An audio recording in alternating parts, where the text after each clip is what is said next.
जय जय जय जय भीम।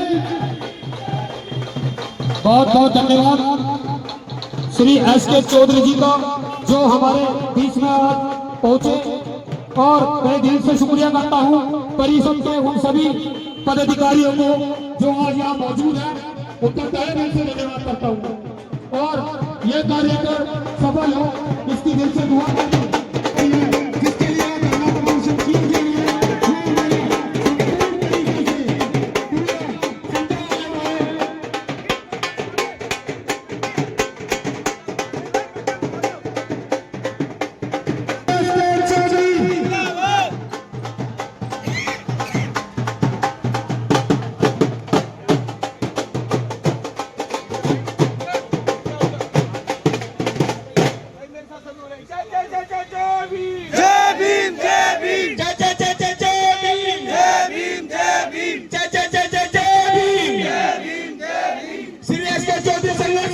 हम तुम्हारे साथ हैं। श्री एस.के. चौधरी संघर्ष करो।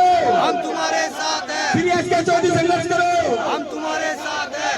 ड्राइवर हेल्पर एकता मिशन की तरफ से अखिल भारतीय मजदूर परिषद के राष्ट्रीय अध्यक्ष श्री एस.के. चौधरी जी का हम स्वागत करते हैं। जोरदार ताली बजाकर स्वागत करें उनका। और दिल से धन्यवाद कहना चाहूंगा चौधरी साहब का जो इतना कीमती वक्त हम लोगों के लिए निकाला। जो हमें कोई नहीं देख रहा था वो श्री चौधरी साहब जी ने हमारी तरफ डाली और हमारे कार्य को आगे बढ़ाने के लिए उन्होंने हर जगह जहां हमने बुलाया, जहां हमारे को उनकी जगह थी वहां खड़े रहे, एक काम पे खड़े रहे। जब तक हमें वो चीज नहीं मिली, चाहे वो न्याय की बात हो या हमारे किसी भी अधिकार के लिए जो हमें नहीं मिला। मैं छोटे भाई राजकुमार जी से विनती करता हूँ, राजकुमार जी माइक पर अपनी कंपनी की जो समस्या है और जो समस्या हमने श्री एस.के. चौधरी को लिख के दी है उसके बारे में आपसे विस्तार पूर्वक संक्षेप में वो विवरण आपको सुनाएंगे। जोरदार ताली बजाइए राजकुमार के लिए। धन्यवाद। श्री एस.के. चौधरी जी, हम आपके आगे ये बोलना चाहते हैं कि हम पिछले बीते 2017 से इस कंपनी में कार्य कर रहे हैं और 2017 से लेकर 23 तक हम लोग इतने हताश थे कि हमारी जो सैलरी इंक्रीमेंट होनी चाहिए थी वो नहीं हो पाई। पिछले 5 साल ऐसे 17 से 22 कि हमारी सैलरी के अंदर कोई भी इंक्रीमेंट नहीं था। जब हमने इस चीज के लिए आवाज उठाई तो हमें 3 बंदों को एक बार ना मैं बैग में से ना माइक लेकर आ रहा हूं अपने, ये पुलिस की रिकॉर्डिंग करना। हमने न्याय के लिए लड़ाई करी, कुछ अन्य साथी भी बीच में इन्वॉल्व करे तो हमें 3 महीने के लिए यहाँ से ट्रांसफर कर दिया गया और ट्रांसफर में कुछ भी नहीं था। 2 को सिविक सेंटर और 1 को आईएम में भेज दिया गया, जबकि गलती कोई नहीं थी। उसके बावजूद हमारे को जबरदस्ती की जा रही थी यहाँ से भगाने की कि आप तीनों को निकाला जाए। यहाँ मुर्दों को तो देखा नहीं है, जिंदों को भी नहीं देखते और अब काफी सालों से परेशान थे। जब इस आंदोलन को छेड़ा पेपर कार्रवाई अपने करी, डीसी कमिश्नर सबको लगाने चालू करे तो ये समझ लें कि हमारी पोल खुलने वाली है। अचानक चुकी उन्होंने 3800 रुपये हमारी सैलरी के अंदर वृद्धि की, जो कि हमारी सैलरी 18,000 से अधिक कुछ आने लगी। उसके बाद जैसे जैसे कार्रवाई हमारे आगे बढ़ती रही, ये देखते गए कि ये कहीं ना कहीं रुक नहीं रहे। जैसे आपका साथ हुआ या हमने जैसे आपको लिखित में दिया कि हम जो भी कार्रवाई करते रहे उसे देखते हुए ये सैलरी को अपना मेंटेन करते रहे, ताकि कल को अगर कहीं भी ये जाते हैं तो हम अपना रिकॉर्ड उठा के दिखा सके, जिसके बारे में आप भली बात जानते हो, जो ये झूठा रिकॉर्ड बनाकर लेता है। अभी भी मैं सभी से पूछना चाहूंगा, कितने हताश परेशान इतने लोग होंगे यहाँ पर जो अपने दिल की बात बताना चाहते हैं लेकिन बता नहीं पाएंगे, क्योंकि सबको डर है यहाँ पर, सबको डर है नौकरी का। नौकरी भाई हमें भी करनी है, हमें भी बच्चे पालने हैं, हम यहाँ नौकरी करने इसीलिए आते हैं ताकि हमारे बच्चे पसंद। और ऐसे भी व्यक्ति हैं जो मर चुके हैं बेचारे, कंपनी में से कोई एक अधिकारी उसके घर पे ये पूछने नहीं गया कि भाई तेरे घर के अंदर कोई परेशानी, कोई समस्या तो नहीं है। यहाँ भी माताएं बहनें आ रखी है जो इन समस्याओं को व्याख्यान करेगी कि उनके हस्बैंड यहाँ नौकरी करते करते मारे गए और बहुत सी तो नहीं भी आई है और उनके परिवार को कुछ नहीं मिला। लेकिन हमारा मन पसीजा, हमने पैसे इकट्ठे करे, हमारे से जो बन सका 2000, 4000, 5000, 10,000 जो बना हमने उसकी मदद की। हमने मुहिम चली कि किसी की भी कोई समस्या होती है, किसी की शादी होती है, कोई गरीब तबके का आदमी है जिसके घर के अंदर शादी का प्रोग्राम उसको देने के लायक नहीं है, तो हम सभी लोग सभी घर कर देंगे 100, 200, 500 जिसकी जो श्रद्धा है, श्रद्धा अनुसार उसकी पूर्ति करता है। लेकिन कुछ लोगों को ये भी रास नहीं आता, वो इसमें भी अर्चन करते हैं। हम अगर अच्छा काम करते तो उसमें भी अर्चन करते तो समस्या कौन बनाएगा? यहाँ जिनके हस्बैंड एक्सपायर हो चुके हैं उन महिलाओं को क्या बुलाना है, आपको उनसे भी अवगत कराएंगे ताकि आपको पता लग सके कि हमारे डिपो के अंदर जिंदा को तो देखते नहीं तो हमारे को कहाँ से देखेंगे। मैं भी थोड़ी देर में आपके बीच इस चीजों में ध्यान रखता हूँ। राजकुमार को भी कलर लगा देंगे। सोमनाथ जी आगे आनंद का आनंद को बुलवाओ। आनंद का है, आनंद भी है बुलवाओ। वो हंसी रहता है टेंट के पीछे।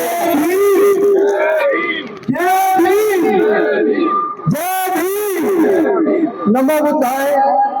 मैं आपका भाई सोमनाथ, मेरे मंच पे विराजमान मेरे बड़े बुजुर्ग, मेरी माताएं और बहनों को हाथ जोड़कर आपके भाई का नमस्कार। दोस्तों, हम 2017 से कार्यरत इस कंपनी में, जैसे हमारे भाई राजकुमार जी ने बताया, और कंपनी हमारे से आज 2025 हो गया। शुरू से ही दोगलापन दुभागलापन करती आ रही है। ना ही टाइम पे कभी हमें सैलरियां दी गई, ना ही कोई सुविधा दी गई, जिस कारण हमारे कई भाई पैसे की तंगी से बीमार भी थे लेकिन इलाज ना करा पाए, वो मर चुके हैं बेचारे। अभी पिछले महीने भी 3 दोस्त हमारे गुजर गए ऑन ड्यूटी, लेकिन कंपनी ने कोई ध्यान नहीं दिया, ना ही कोई मदद हुई। और ये हम दुख और दर्द सहते आ रहे हैं 2017 से, और कंपनी एकदम गूंगी और बहरी बनी बैठी है। अगर बोलते हैं तो उन्हें ही जॉब से निकाल देती है।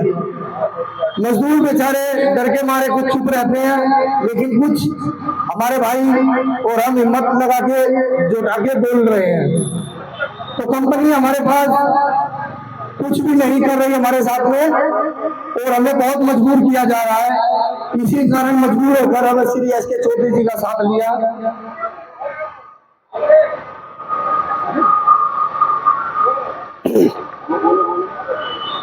और मजबूरन हमें आपका साथ लेना पड़ा, और जो हमारे भाई हमारे साथ जुड़े हैं उनका मैं बहुत स्वागत करता हूं।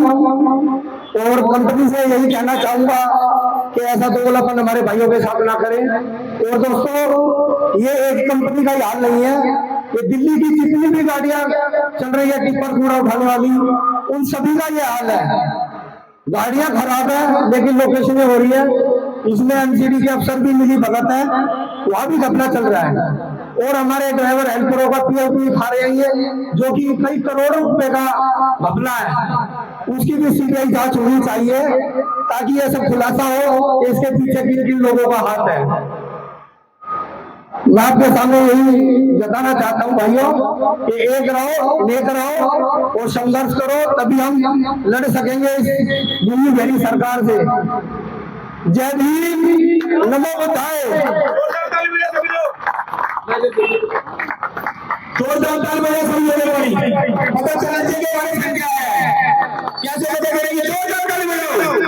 जय जय जय जय जय भीम, जय जय जय जय जय भीम। ऐसे चौधरी संघर्ष करो, ऐसे चौधरी संघर्ष करो। पहले भी आए ऐसे चौधरी जिंदाबाद, बहनों की आए ऐसे चौधरी जिंदाबाद, बहनों की आए ऐसे चौधरी जिंदाबाद, बहनों की आए ऐसे चौधरी जिंदाबाद। आए हुए दीदी हमारे बीच में सरदार संदीप सिंह योगा जी, निजी कंपनी के हमारे दिल्ली प्रदेश के अध्यक्ष हैं, उनके साथ हमारे बुजुर्ग हैं, हम उनका जोरदार ताली बजाकर स्वागत करते हैं। देखो भाई, शांति बोलने की हम शांति बोलो, शिक्षित करो, संघर्ष करो, संघर्ष करो। ये 3 नारे हैं डॉक्टर भीमराव अम्बेडकर जी के, जिन्होंने इन 3 नारों का अमल करना वही कामयाब हुए हैं। जोरदार ताली बजाते। हमारे बड़े भाई श्री उदम सिंह जी आए और अपने विचार रखे और अपनी समस्या जोरदार ताली बजाते हैं। जय भीम।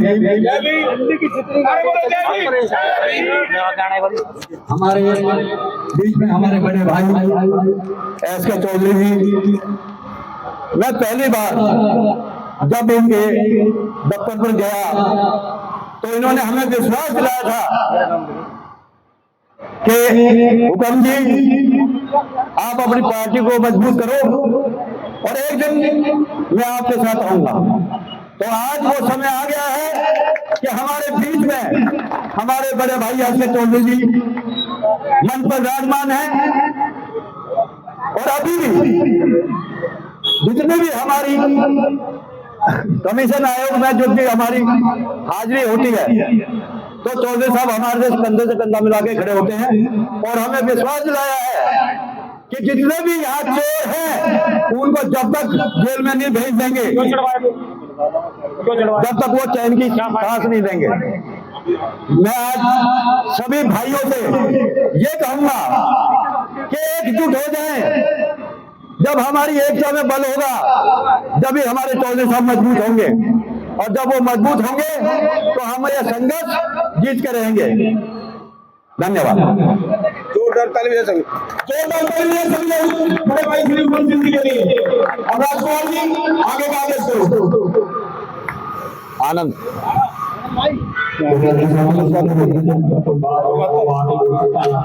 आनंद जी स्टेज पे आइए। आनंद वैद, आनंद जी जल्दी आइए। आनंद वैद, आनंद भाई जी, जोरदार ताली बजाएं आनंद भाई के लिए। आनंद भाई संघर्ष करो, आनंद भाई संघर्ष करो।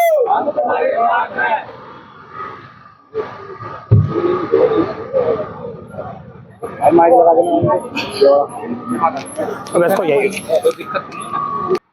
जय वाल्मीकि, जय भीम। सभी भाइयों को मैं बताना चाहता हूँ, मेरे को ज्यादा बोलना नहीं आता। इस कंपनी का इको ग्रीन का बहुत बुरा हाल है। यहाँ पर जब सैलरी लेनी होती है ना तो अपने बच्चों को लेके आना पड़ता है। 2-2 महीने तनख्वाह नहीं मिलती थी और हर गाड़ी का बुरा हाल है। किसी के शीशे फूट रहे हैं, किसी का कुछ हो रहा है। और जो भी हमारे हेल्पर ड्राइवर भाई ऑन ड्यूटी खत्म हो गया, जैसे कि हमारे राजकुमार भाई ने बताया कि हमारी कंपनी का अधिकारी कोई भी नहीं जाता। तो भाई मैं आप सबसे कह रहा हूँ, हेल्पर ड्राइवर भाइयों से साथ हो जाए, एक साथ हो जाए। जय हिंद, जय भीम, जय भीम, जय संविधान। सभी को बड़े छोटों को नमस्कार। इस कंपनी द्वारा 2017 से हमारे साथ जो शोषण हुआ है, पीएफ से लेके ESI घोटाला तक, हमारे को इन्होंने किसी चीज के लिए, किसी भी परेशानी के लिए इन्होंने कोई हल और समस्या को कोई एक्शन नहीं लिया। इससे कंपनी से ये पता चलता है हमारे साथ कितना अन्याय और अत्याचार हो रहा है। इसी अत्याचार और अन्याय के साथ हमारे राष्ट्रीय अध्यक्ष SK चौधरी जी हमारे साथ संघर्ष कर रहे हैं, सभी भाइयों के हक के लिए और अधिकार के लिए। आप इनकी ताकत बनिए और हम सब एकजुट होके इस कंपनी के लिए, इस कंपनी के साथ जो हमारे साथ अत्याचार हुआ है उसका हिसाब एक पाई का लिए। इसी बात से आप लोगों का धन्यवाद करना चाहता हूँ। SK चौधरी जी को मजबूत करिए और हम सब एक होके, एक मुट्ठी में यूनिटी होकर अपने हक अधिकार के लिए लड़ाई करें, संघर्ष करें। जय भीम, जय संविधान। और उनसे अपनी कंपनी के बारे में जो समस्या है वो आप सबको बताएंगे। उसकी जागरूकता आपको देनी पहले जरूरी है, क्योंकि 7-8 साल हो गए हमारी कंपनी को, और हमारी कंपनी के driver, helper, technical staff, mechanical staff, चपरासी, सफाई कर्मचारी, जो सुपरवाइजर, कम से कम नहीं तो 1-1, 2-2 महीने की तनख्वाह सबकी। श्री मुकेश जायसवाल जी के लिए जोरदार ताली बजाएं।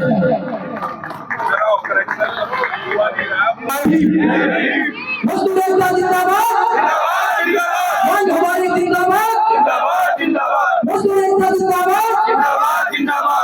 साथियों, हमारे बीच में दिल्ली की शान, कर्मचारियों के वसीला, अखिल भारतीय मजदूर परिषद के राष्ट्रीय अध्यक्ष SK चौधरी साहब जी हमारे बीच में है। जो हमेशा कर्मचारी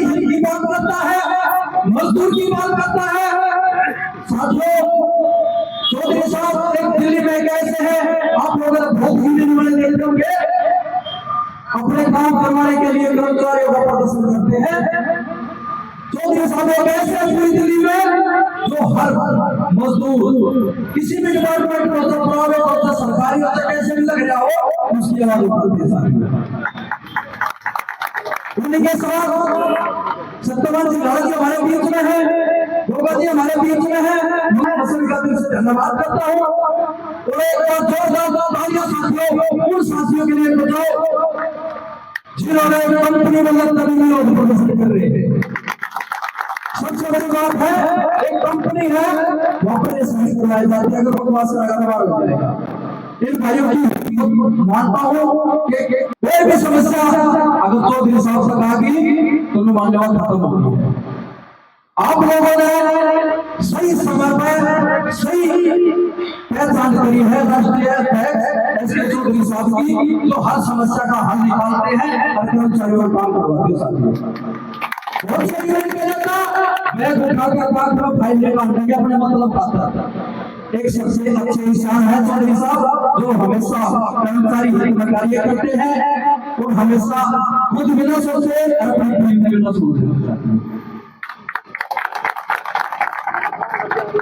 बाबा साहब चौधरिया ऐसे देखते रहते हुए कहीं दिल्ली में कोई कर्मचारी कोई मेरे समाज का को गरीब दुखिया कहीं दुखी नहीं है, तो साथियों हरदम हर पल 24 घंटे कई दिन पहले लाजपत में प्रदर्शन किया था, वो यूनिट के नेता अपने घर बैठे हैं, चौधरी साहब के घर पे कोई पेंशन जमा ले रहा है।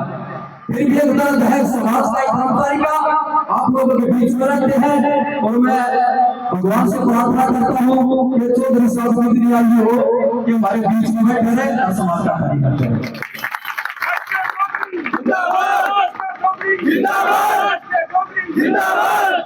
और ज्यादा तो वक्त बैठे हमारे बीच में यही कहूंगा कि आप सही जगहों से हैं जहाँ भी हमारी जरूरत होगी। इसमें मेरे जोड़ के अध्यक्ष है, महामंत्री है, वार्ड अध्यक्ष है, सभी आप लोगों के साथ है। आप हिम्मत मत हारिए, चौधरी साहब आपके साथ है। धन्यवाद।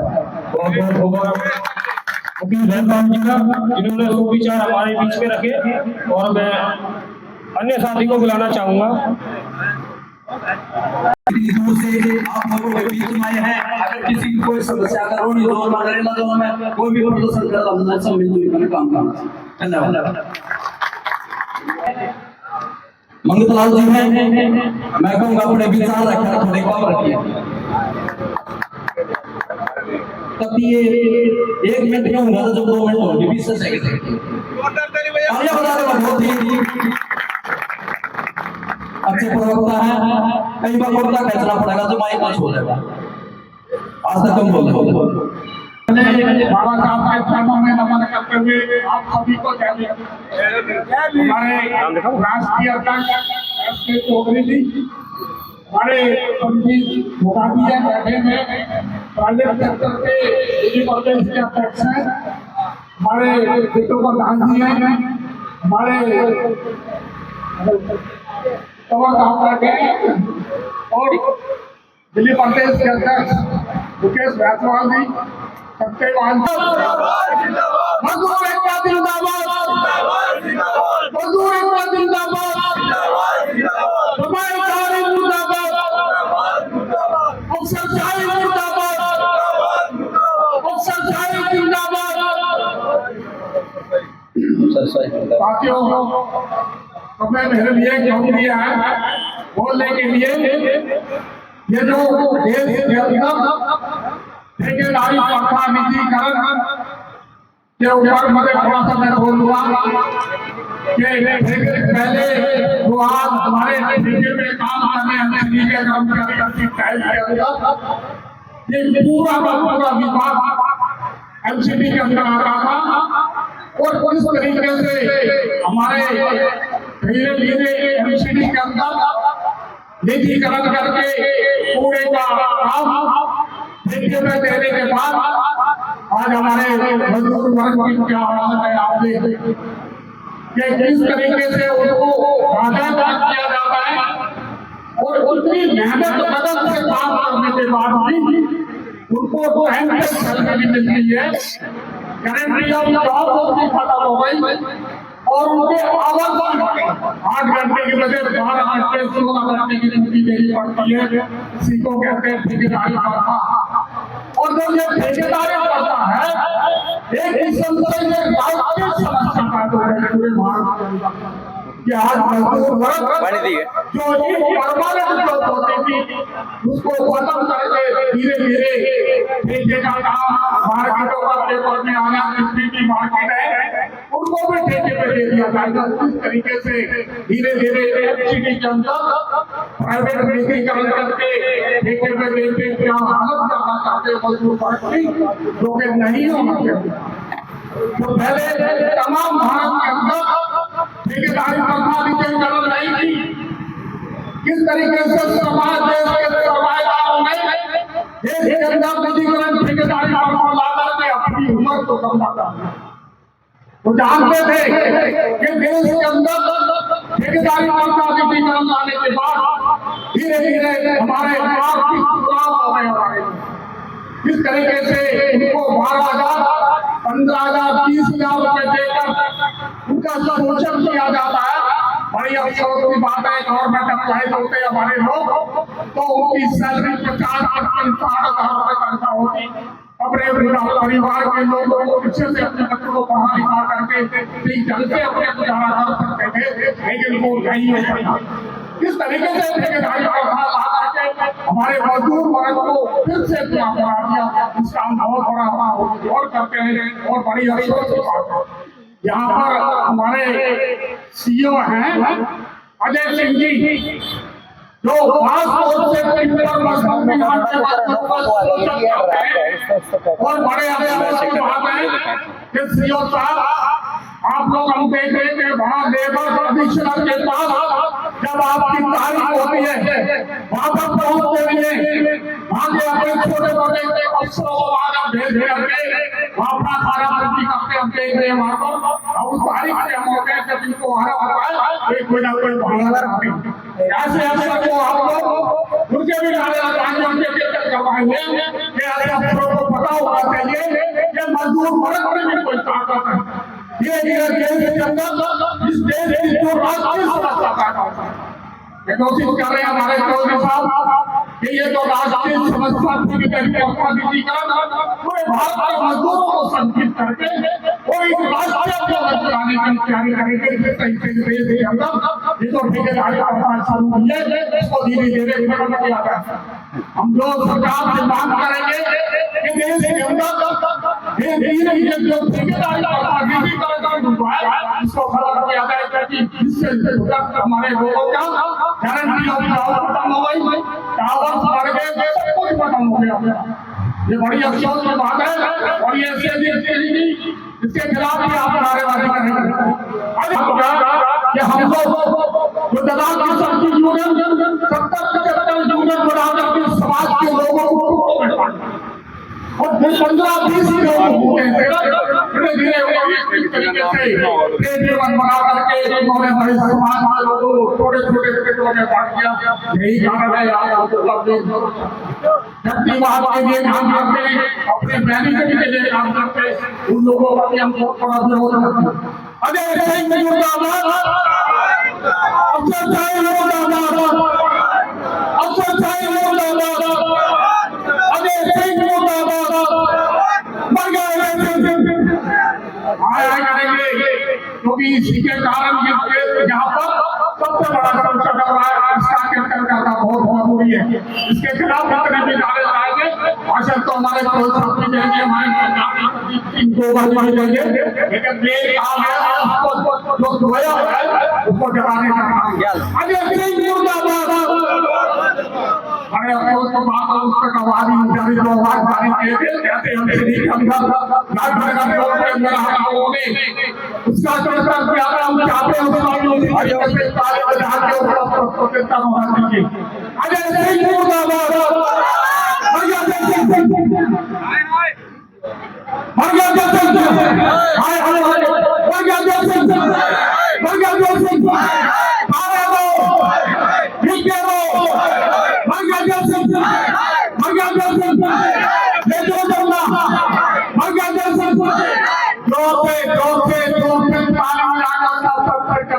लेकर करेंगे।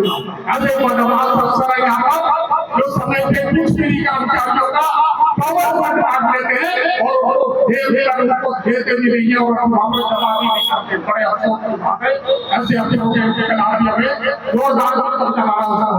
कीर्तन मजबूत करो, बीच में पहुंच जाओ, कीर्तन मजबूत होना चाहिए जरा। कीर्तन करो।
जोर से बोलो, जोर से बोलेंगे आप लोग।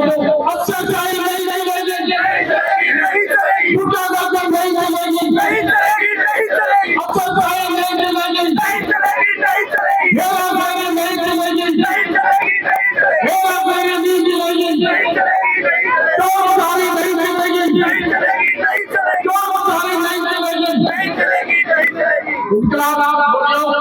आज जो भी कुछ हमें अधिकार आ रहे हैं वो हमें बाबा साहब मिले, हम चाहते हैं उनका भी अच्छे से उनका नाम ले, उनके चरणों में नमन करें।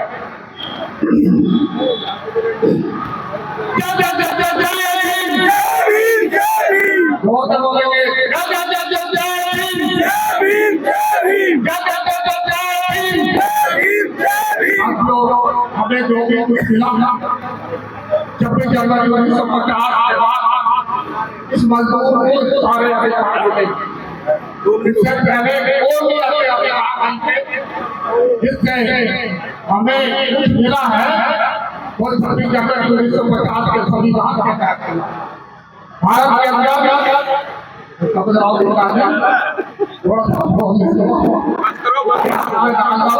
जरूरी है।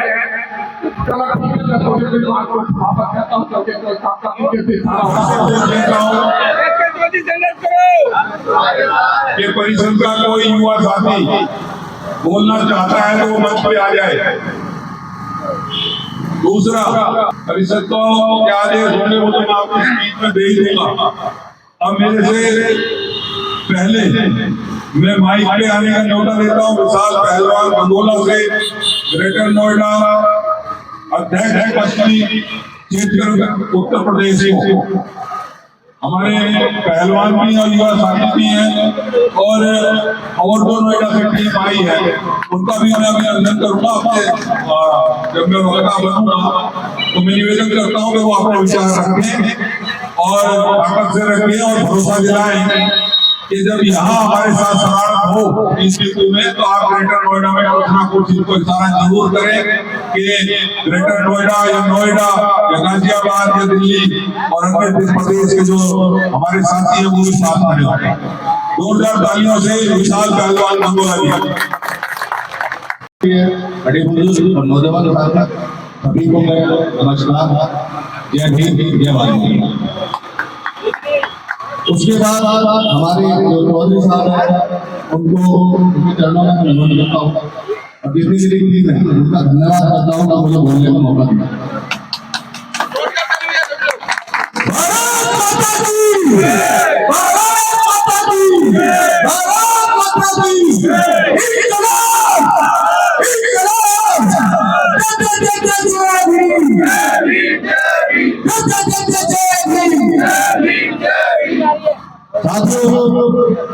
मैं विशाल पहलवान ग्रेटर नोएडा से गांव हवाला।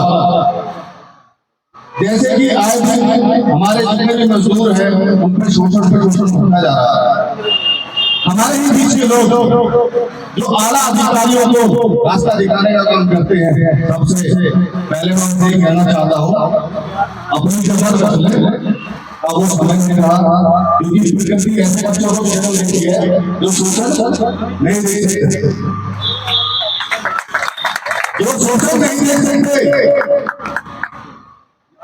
आज मैं इस पद पर खड़ा हुआ हूँ। आज मेरा चौधरी साहब ने नियुक्ति करा है पश्चिमी उत्तर प्रदेश का अध्यक्ष है, तो सभी को मैं बहुत बहुत धन्यवाद देना चाहता हूँ। कहना चाहता हूँ अगर दिल्ली का आवाज होती है ना कार्यमंत्री, तो उत्तर प्रदेश ही बंद होगा, तो उत्तर प्रदेश ही बंद होगा। एक बताई जाएगी अधिकारी को। तो भाइयों अपने आप को कमजोर समझने की कोशिश ना करें। तुम्हारे साथी, तुम्हारा परिवार बहुत बड़ा है, तुम्हारा परिवार बहुत बड़ा है। सबसे पहले क्या होता है कि एक दूसरे से आदमी को जाने ना पहचाने, लेकिन मैं आपको बताना चाहता हूँ उत्तर प्रदेश और दिल्ली बात एक ही है कि अभी भी नोएडा या ग्रेटर नोएडा में किसी प्रकार का भी दुर्घटना या कुछ होता है तो साथियों भैया रहना कार्य करने के लिए किसी काम बंद, किसी भी साथ से शोषण होता है काम बंद होता है, खत्म कर क्योंकि हम कमजोर नहीं है। क्या तो उत्तर प्रदेश दिल्ली को सलामी का काम करेंगे, हम सबसे प्लस पॉइंट है। अगर गंदगी होगी तो बीमारी बढ़ेगी, लेकिन हम चाहते नहीं हैं। लेकिन जब हमारे साथ ही शोषण होगा, हमारे परिवार के साथ शोषण होगा, तो हम बख्शेंगे नहीं भैया किसी को भी, हम हमारा काम बंद करेंगे। तो साथियों समय काम है, जैसे कि चर्चा चली रही है तो मैं अपने आगे प्रोग्राम ले रहा हूँ। फिर से जोरदार नारा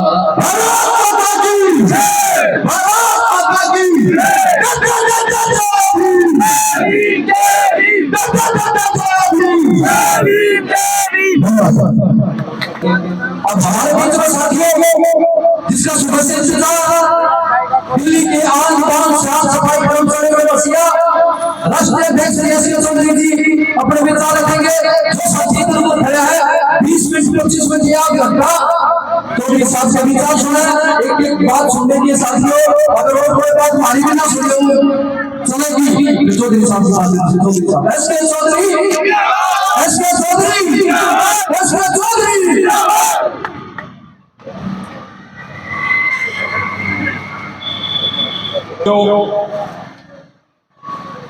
जो हम यहाँ आज इकट्ठे हुए हैं उसकी शुरुआत मैं अपने भाषण से बाद में करूंगा। पहले जो नौकरी करते हुए हमारे इस कंपनी में एम्प्लॉय थे बच्चे, उन्हें कई साल गुजरे हुए हो गए हैं, किसी को साल, किसी को 1.5 साल, किसी को 6 महीने, और उनको आज तक भी हक नहीं मिला है। ऐसे गुजरे हुए बच्चों के लिए एक मिनट का मौन धारण करेंगे और उसके बाद मैं अपनी बात शुरुआत करूंगा कि हम कंपनी से आगे क्या क्या लेंगे। मेरा निवेदन है कि सभी खड़े होकर उन बच्चों के लिए, दिवंगत आत्माओं के लिए मौन धारण करें और प्रेयर करें कि उनको न्याय मिल सके।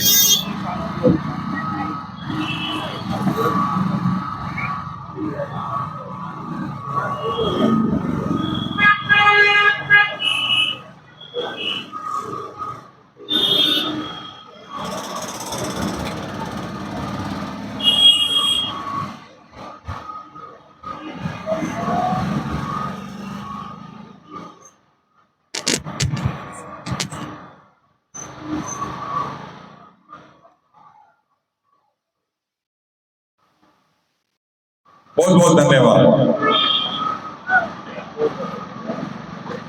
हम अपने भगवान बाबा साहब, परम पूज्य बाबा साहब डॉक्टर अम्बेडकर, B.R. अम्बेडकर जी का हमेशा आशीर्वाद प्राप्त करके अपनी बात शुरू करते हैं। देश में जो भी कुछ मिला है उनके अथक प्रयास से, उनकी मेहनत से हमें सब कुछ प्राप्त हुआ है। उन्हीं के बनाए संविधान से आज हम अपने हकों की लड़ाई लड़ रहे हैं। तो उनके विचारों की जय करते हुए हमने शुरुआत करनी है। जय भीम। और आवाज इतनी तेज हो कि जो बेईमान अंदर बैठे हैं उनके कानों तक पहुंचे और उनकी आत्मा जागे। जय भीम। जो साथी खड़े हैं, कुर्सियां खाली है, वो वहां बैठ जाए। जो भी साथी दाएं बाएं खड़े खाली कुर्सियों पे बैठ जाए, जो भी साथी खड़े जोर से बोलिए जय भीम, और जोर से बोलिए जय भीम। साथियों, सर्वप्रथम हमारी जो ये कंपनी है उसके सभी कर्मचारियों, अगुवाओं, जो भी साथियों ने मेहनत की है, मैं उनका हार्दिक दिल से अभिनंदन करता हूं।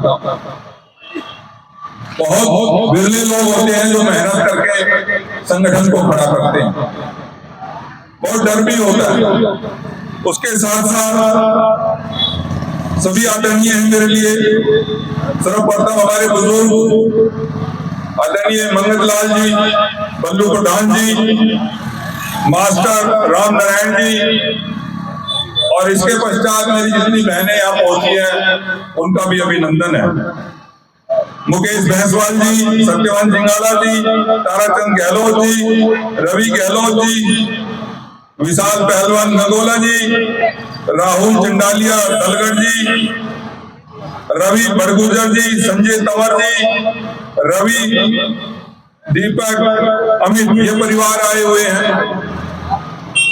इन्होंने होया है यहाँ, उनके परिवार से ऑन ड्यूटी डेथ हुई है, उनके बारे में भी बात करूंगा। सुमिता अध्यक्ष एनसीआर से, रवि गहलोत नगर अध्यक्ष नोएडा से, मनोज राजौरिया महासचिव नगर नोएडा, सुशील टाक जी उपाध्यक्ष एनसीआर से, सुशील जैन जी कार्यवाहक अध्यक्ष एनसीआर से, अमित ईएसआई अध्यक्ष नोएडा से, सुनील कुमार टाक जी अध्यक्ष एनसीआर से, हमारे बिट्टू सिंह जनरल सेक्रेटरी नोएडा से, जितेंद्र जिला हॉस्पिटल से, और जो रह गया हो नाम उसके लिए मैं माफी चाहता हूं। और परिषद के लोग मुझे अनुमति दें कि नाम बोलूं तो मैं बोल देता हूं, नहीं तो हमारे यहाँ रीति नहीं है।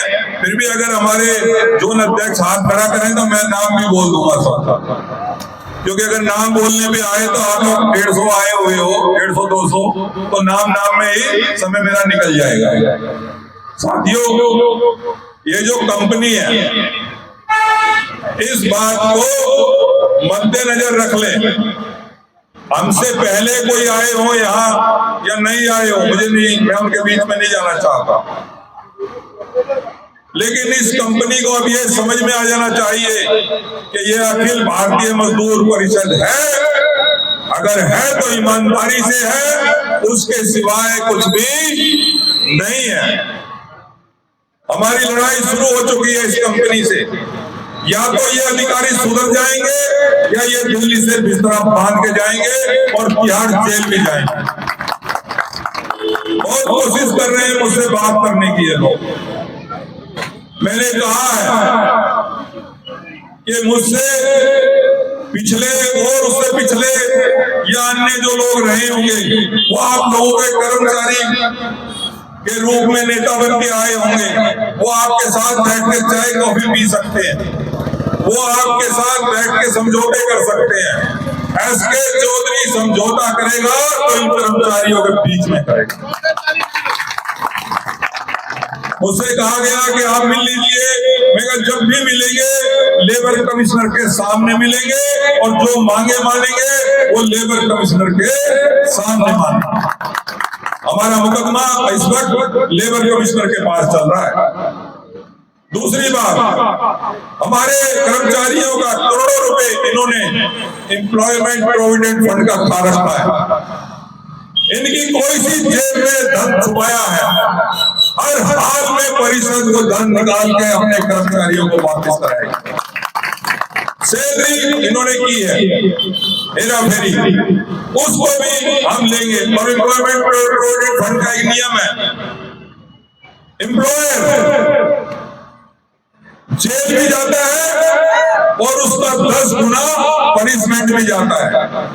तो जो भी इन्होंने खाया है वो फिर पनिशमेंट इनको देना पड़ेगा, ये इस बात को समझ लें। संघर्ष करो, संघर्ष करो। दूसरा, ये डरा लेते होंगे कि ब्रेक दे देंगे, हटा देंगे, ये अपने दिमाग से निकाल लें इस बात को। रात और दिन कानून की किताबें एसके चौधरी ऐसे ही नहीं पढ़ता है। किसी एक को ये छेड़ के देखें, किसी को तंग करके देखें, ना केवल प्रशासन बल्कि दिल्ली पुलिस भी इस दरवाजे में खड़ी होगी इन अधिकारियों के खिलाफ। हम जानते हैं कानून से कैसे लड़ा जाता है, कानून से कैसे जीता जाता है, इस बात को हम भली भांति समझते हैं, इसीलिए हम कानून की किताबें रात और दिन पढ़ते हैं। परिषद ने अपने जीवन में, जब से हम परिषद को देख रहे हैं और अब खुद इसमें राष्ट्रीय अध्यक्ष बने और बाकी अध्यक्ष हमारे बने हैं, देश लेवल पर परिषद दिन और दिन आगे इसलिए बढ़ती जा रही है कि हमारा कार्यकलाप, हमारी नीति, हमारा विश्वास केवल और केवल ईमानदारी है और कुछ नहीं हमारे पास, और वो हम जिंदगी में पीछे नहीं जाने देंगे। दूसरी बात, ये जो मेरी एक तो बहन बैठी है, एक तो साथी कर्मचारी बैठे हैं, एक वो कर्मचारी कहाँ गया जिसका एक्सीडेंट और ड्यूटी पे आते हुआ और वो 1 साल से खर्चे को तरस रहा है, अभी वो लड़का यहीं था। कितना बेटा, ये मेरा वादा है, जो भी कानून के अंतर्गत इनको कानून में जो छूट मिली है सहायता के लिए, वो हर हाल में दिला के रहूंगा। जो भी एम्प्लॉय नौकरी पर रहते हुए गुजरा है, उसके परिवार को नौकरी देने का प्रावधान एग्रीमेंट में है और वो हम लेके रहेंगे। दूसरा, ठीक है, लोग कहते हैं कि हम कॉन्ट्रैक्ट एम्प्लॉय हैं, लेकिन कॉन्ट्रैक्ट एग्रीमेंट में ये भी लिखा है कि कॉन्ट्रैक्टर बदला जा सकता है, कर्मचारी नहीं बदला जा सकता।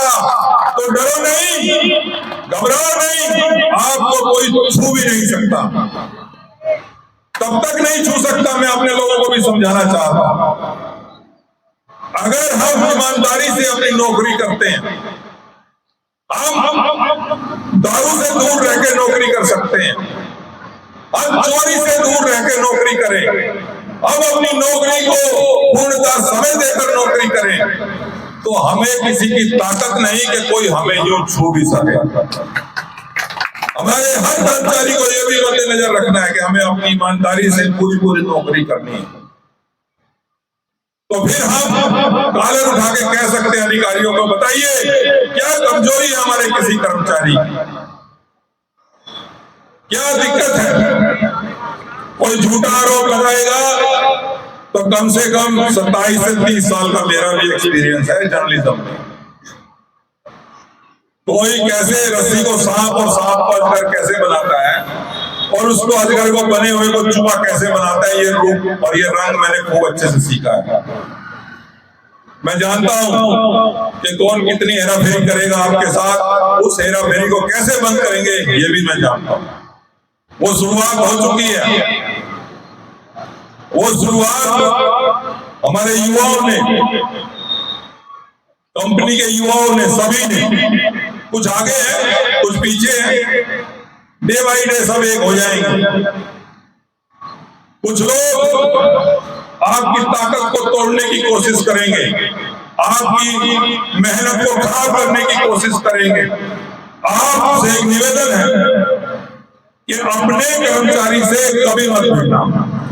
वो किसी के शिकायत में आके आपको कुछ बोल सकता है, लेकिन रात को कुछ बोलेगा तो सुबह होते होते तक उसका दिमाग दुरुस्त हो जाता है कि मैंने गलती कर दी है, मुझे कामयाबी इन्हीं के साथ मिल सकती है, तो वो भी आपके साथ खड़ा होगा। यदि आप उसके साथ जिल्दबाजी करेंगे, क्योंकि वो तो किसी के शिकायत में आता है, किसी के आपके एम्प्लॉयर के शिकायत में आ सकता है, किसी अन्य भ्रष्टाचारी नेताओं के शिकायत में आ सकता है, लेकिन आपको शांति से संघर्ष शुरू रखना है, कानून संघर्ष रखना है। जो कानून के साथ चलते हैं उनकी कभी हार नहीं होती, सच्चाई कभी दब नहीं सकती है, सच्चाई हमेशा ऊपर आती है। हमने एमसीडी में जो कार्य कभी नहीं हुए, यहाँ परिषद के लोग बैठे हैं, उनसे आप कभी भी मेरे पीठ पीछे पूछ लेना कि जो काम सालों से फंसे हुए थे वो परिषद ने कुछ महीनों में करके दिखाए। और आज ये जो परिषद के लोग पहुंचे हैं, ये इसलिए पहुंचे हैं कि जब आपका संघर्ष शुरू हो तो कंपनी वालों को ये बता दिया जाए कि अगर इनको कर्मचारियों को यहाँ छेड़ा गया तो दिल्ली शांत बैठने वाली नहीं। और अब तो आपके साथ एनसीआर भी साथ में जुड़ गई है, नोएडा, ग्रेटर नोएडा, गाजियाबाद, आपका दूर तक, बहुत दूर तक आपकी एक लंबी लाइन है जो कर्मचारी आपकी आवाज में आवाज मिलाएंगे। और मुझे पता है कि कंपनी के युवा हमेशा साथ खड़े रहते हैं। 5 मई और 7 मई को नोएडा प्राधिकरण में कर्मचारियों की जो समस्याएं हैं उसके अगेंस्ट धरना और हड़ताल करने जा रहे हैं। आप लोगों को मैं उम्मीद रखता हूं कि जैसे ये आपका साथ देने आए हैं, आप भी इनका साथ देने नोएडा अवश्य पहुंचेंगे। आप हाथ खड़ा करके और इनको समर्थन देने की बात करिए, क्योंकि मैंने ये सपना देखा है, मुट्ठी छोटे छोटे दल बनाकर अगर हम लड़ेंगे तो हम कामयाबी हासिल नहीं कर सकते। इसीलिए मैं अपने मंच पर कोई भी यूनियन नेता आता है, कोई भी संगठन आता है, मैं जगह देता हूं और समझाने की कोशिश करता हूं कि आप जब तक इकट्ठा नहीं होंगे, आपकी ताकत मजबूत नहीं होगी, तब तक कोई आपकी बात सुनने वाला नहीं है। इसीलिए परिषद को पॉलिटिकल पार्टी से अलग रखा गया हमने कि हम राजनीतिक लोगों से दूर रहेंगे, क्योंकि वो लोग राजनीति करते हैं और फिर छुप जाते हैं। उनका मकसद निगम पार्षद, एमएलए या एमपी बनना होता है। यह एक सबसे बड़ी बीमारी पैदा हो गई है इस देश में। सफाई आई हो, जो भी यूनियन नेता होता है उसी की तरफ भागता है कि उसका मेंबर बन जाऊं, ये बन जाऊं, वो बन जाऊं। एक आदमी अमीर होने से समाज अमीर नहीं होता। हम क्यों संघर्ष कर रहे हैं कि हमारे जो बच्चे यहाँ नौकरी कर रहे हैं उनका हक उनको मिले, उनकी सैलरी उनकी हक मिले। अगस्त 2022 में सुप्रीम कोर्ट ने जब कानून पास कर दिया है कि कच्चे को अगर ड्यूटी पक्के के बराबर है तो उसकी तनख्वाह उसके बराबर दी जाए, लेकिन क्या मिल रहा है यहाँ 20-21 हजार रुपए, 14-15 हजार रुपए हेल्पर को, और उससे जो नीचे गया है उसको तो 10-12 हजार रुपए। आप समझिए कि आप अपने बच्चों को पढ़ा सकते हैं, लिखा सकते हैं, क्या आप अच्छा जीवन व्यतीत कर सकते हैं? अगर आप में से 2-4 लोग हेरा फेरी करके कंपनी वालों से 2-4 लाख रुपए ले भी गए तो कितने दिन खाएंगे? और शायद पहले वाले ले भी गए हो, क्या अमीर हो गए वो? क्या कर लिया उन्होंने? जब अर्थी पे जाएंगे तो साथ लेके जाएंगे क्या? कुछ गया है क्या साथ? तो इसलिए ईमानदारी से अगर हम रहे तो हमारी आने वाली नस्लों को फायदा होगा। हम उनके लिए लड़ रहे हैं जो हमारे बच्चे हैं, जो हमने स्कूलों में भेजने हैं, लेकिन सरकार की पॉलिसी क्या आ रही है? क्यों कॉन्ट्रैक्ट बेस ला रहे हैं, क्यों प्राइवेटाइजेशन ला रहे हैं? जब सुप्रीम कोर्ट अगर ये कहते ना कि इन सबको घर बिठा दो तो ये 1 मिनट नहीं लगाएंगे, दूसरे मिनट हम सबको घर भेज देंगे। लेकिन सुप्रीम कोर्ट ने अगस्त 2022 में पारित किया कानून कि बराबर की तनख्वाह दो, आज तक क्यों नहीं दे रहे हैं? इसलिए नहीं दे रहे हैं कि हमारे बीच के जो नेता दलाल हैं वो दलाली करते हैं, इसलिए हमारे को हक नहीं मिलता है। हमको ऐसे दलालों को बाहर बढ़ाना होगा, एकता के सूत्र में बंधना होगा, तभी जाके हम 50-55-60 हजार रुपए की सैलरी पे जा पाएंगे। जब हमारा भारतीय संविधान ये कहता है कि 60 साल की नौकरी में कॉन्ट्रैक्ट बेस लागू नहीं हो सकता है, तो ये पिछले दरवाजे से कॉन्ट्रैक्ट बेस क्यों लाए? इसलिए लाए कि आपके हमारे बच्चे जो डॉक्टर, इंजीनियर और अधिकारी बनने लग गए थे, उनको दोबारा से भिखारी बनाने की तैयारी उन्होंने की है। उसको हमें हर हाल में रोकना है, एक साथ होना है, और तभी होंगे जब हम ईमानदारी से काम करेंगे। ईमानदारी बहुत जरूरी है। आप लोगों ने सबने मिलकर ये कार्य करना है। जब एमसीडी में मैंने सख्ती से काम करना शुरू किया, तो मैं एक छोटी सी घटना बता देता हूँ।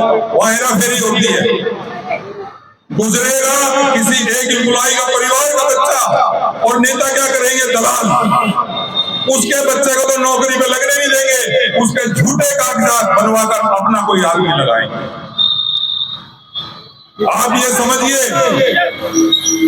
कि ऐसे नेताओं को क्या माफ करना चाहिए जिसका हक है। अब ये बच्चे गुजरे, इनकी जगह अगर दूसरे परिवार को पैसा खा के नौकरी लगा दिया जाए तो ये कहां जाएगा? ऐसे कामों को हमें रोकना पड़ेगा। जब से एमसीडी में नकली भर्ती शुरू हुई 2006 के बाद कोई भर्ती खुली, कितना नुकसान हुआ है समाज के लोगों को।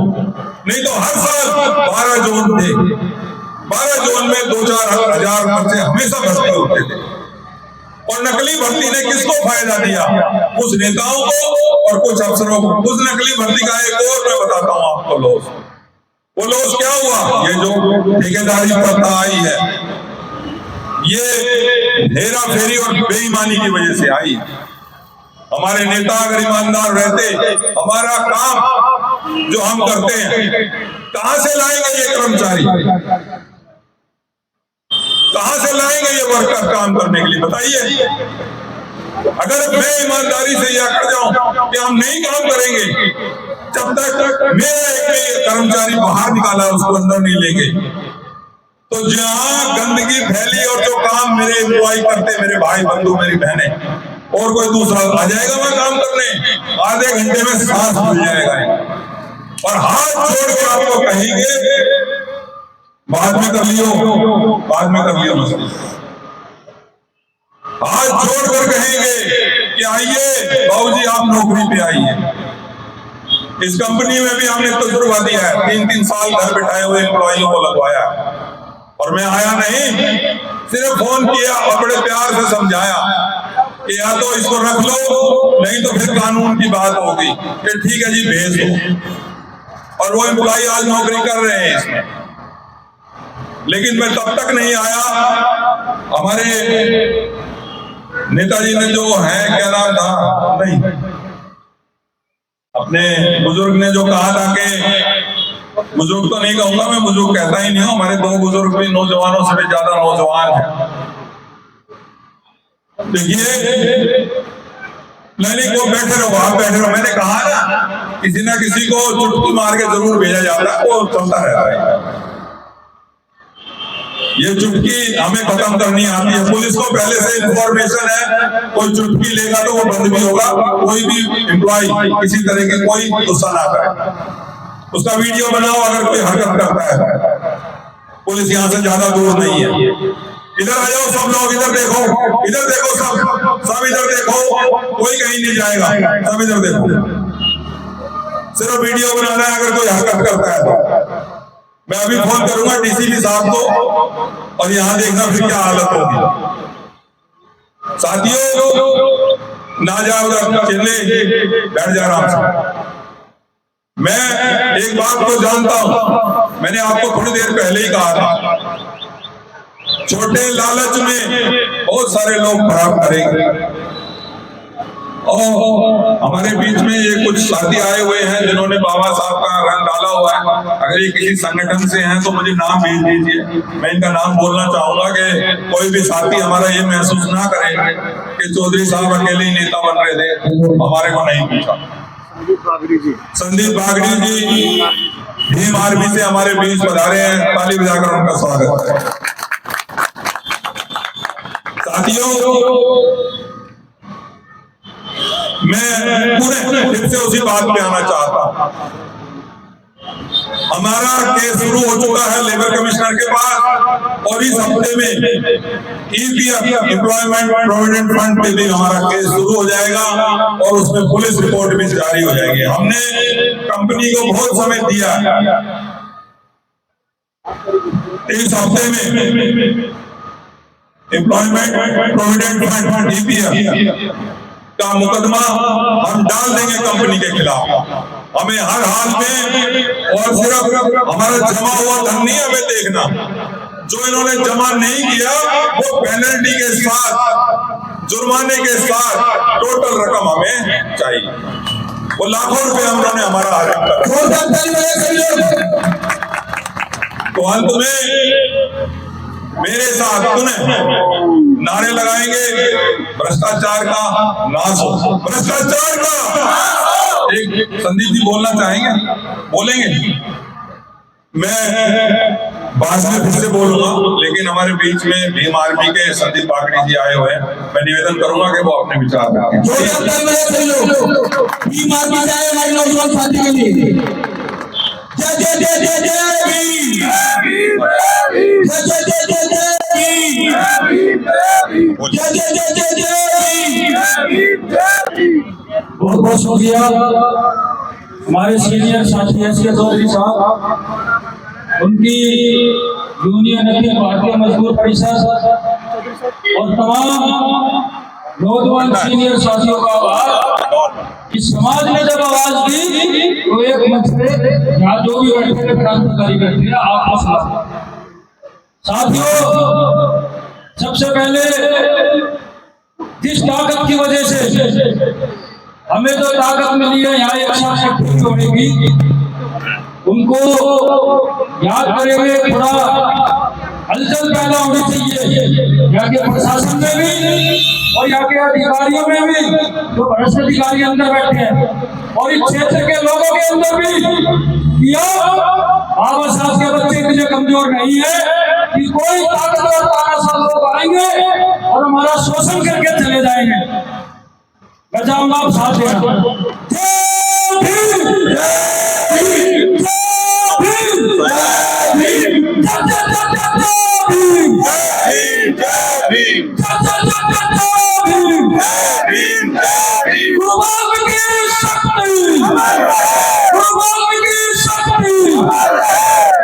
सर्वप्रथम तथागत गौतम बुद्ध जी को नमन करता हूँ।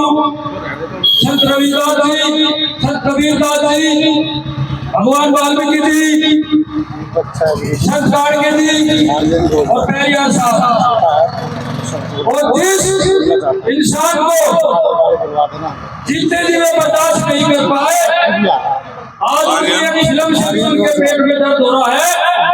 असल में राष्ट्रपिता महात्मा ज्योतिबा फुले को भी नमन करता हूँ कि आज एक पिक्चर से 2 घंटे की पिक्चर से पूरे देश में उन मनुवादी ताकतों की नींद हराम हुई। और मैं एक अपील और कर दूं कि जिस साथी ने फूले साहब को नहीं पढ़ा वो 2.5 घंटे की ये फिल्म जरूर देख के आए। अगर आपको नींद आ जाए तो आप मेरे से बात कर लेना कि ये इतिहास हमारे पूर्वजों ने संघर्ष किया है, उसकी बदौलत आज हम बैठे हुए हैं। आप जरूर 2.5 घंटे लगाना, तो ज्यादा समय नहीं लूंगा मैं। देखिए, जहां भी समाज में पीड़ा होती है, भाई चंद्रशेखर जी का आदेश है कि कोई भी समाज हो वहां ये नहीं पूछना कि समाज वाला कौन है, वहां पे तुरंत जाके अपने समाज की मदद करें। और ये तो मेरा शरीर है, ये तो मेरा अंग है। देखिए, एसके चौधरी साहब ने पूरी बातें समझा दी आपको। मैं थोड़ा सा आपको थोड़ा और पीछे ले जाऊंगा कि इस जो आज यहाँ बैठने का भी कारण है और जो आज तक हम समझ ही नहीं पाए, थोड़ा सा समय दूंगा आपका। ये लड़ाई शुरू होती है महान महात्मा ज्योतिबा फुले से लेके और आज मान्यवर काशीराम तक, और उसके बीच में जो महापुरुष पैदा हुए हैं शायद मेरे कौम के लोग नहीं पहचानते। थोड़ा सा बता पाऊंगा मैं। 1970 में जब बाबा साहब का महापरिनिर्वाण हुआ, 2 दशक बीत गए, इन सरकारों ने बाबा साहब का नाम मिटाने थी। एक छोटी सी चिंगारी राजस्थान के बाग से चलकर दिल्ली में और फिर पूना में उन्होंने एक चिंगारी को जन्म दिया। मान्यवर दीनदयाल वाल्मीकि साहब जिन्होंने 1956 के बाद पहला आंदोलन डॉक्टर अम्बेडकर के नाम था पुणे से शुरू किया। वहां पर काशीराम करेडगंजी अधिकारी थे, पीके खापर साहब अधिकारी थे, लेकिन माननीय दीनदयाल वाल्मीकि साहब ने ये बता दिया कि यही वाल्मीकि जातीय लोग थे जो उसके बाबा साहब के लिए मरने के लिए बैठ गए थे और एक काशीराम को माननीय काशीराम बना दिया गया।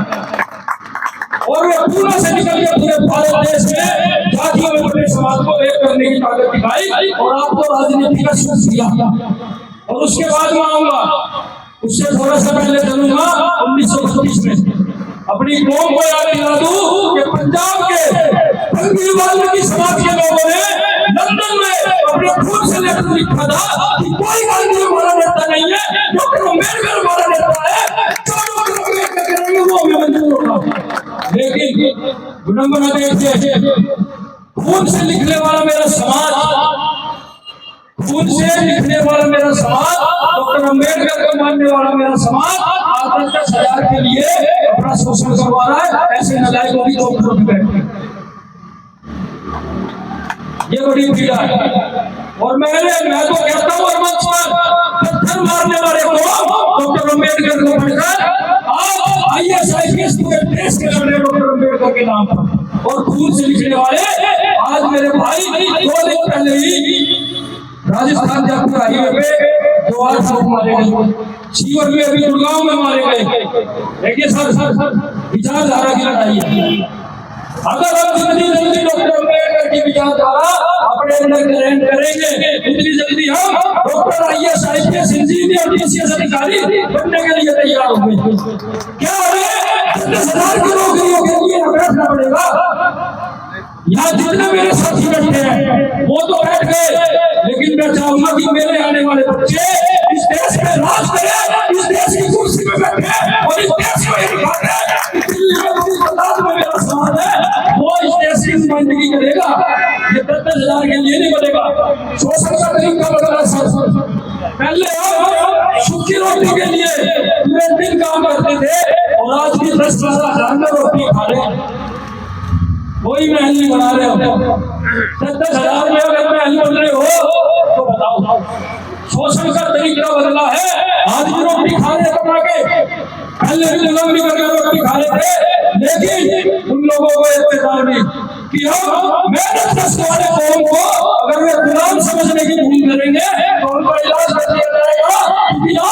वाल्मीकि समाज और बहुजन समाज अपने समाज को अकेला छोड़ने वाला नहीं है, क्योंकि आज इस समाज में पढ़े लिखे लोग नहीं है, आज इस समाज में कौम के मरने वाले लोग नहीं है। क्योंकि के चौधरी साहब से सीनियर साथी साथ हो तो आज तो आपके लिए बीमार भी है और पता नहीं कितने सामाजिक संगठन है जो आपकी लड़ाई कभी अगर अधूरी छोड़ते हो तो बताओ, कभी नहीं छोड़ते।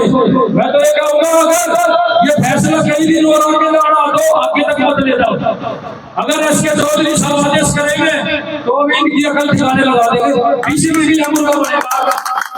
अब कौम के लोग इतने भाई शोषित नहीं है, वंचित नहीं है, उनको उनकी हैसियत बढ़ा देंगे। बाकी मैं तो कहूंगा कि आने वाले बच्चे एजुकेशन की तरफ जाए, बड़ी बड़ी कुर्सियों पर ध्यान दे पड़ा, क्योंकि हम तो वे लोग हैं जो हमारी परीक्षाएं देख के भाई अछूत हो जाते हैं, हमारे हाथ का पानी पी के अछूत हो जाते हैं। तो दिल्ली की गद्दी में जितनी टाइम जाएगी दिल्ली की गद्दी भी अछूत करते हैं और फिर मजा नहीं आएगा। तो हमने तो दिल्ली की गद्दी को अछूत करके हमने वहां राज करना अपना राज करोगे। जिस कौम की राजनीतिक ताकत नहीं होती, जिस कौम का सामाजिक संगठन मजबूत नहीं होता, जो कौम अपने इतिहास को नहीं जानती, वो कभी शासक समाज में हिस्सेदारी नहीं ले पाती। मैं आपसे ये कहूंगा अपनी बात खत्म करते हुए, जुल्म के सामने अगर कोई आवाज उठाएगा तो उठाएगा कौन?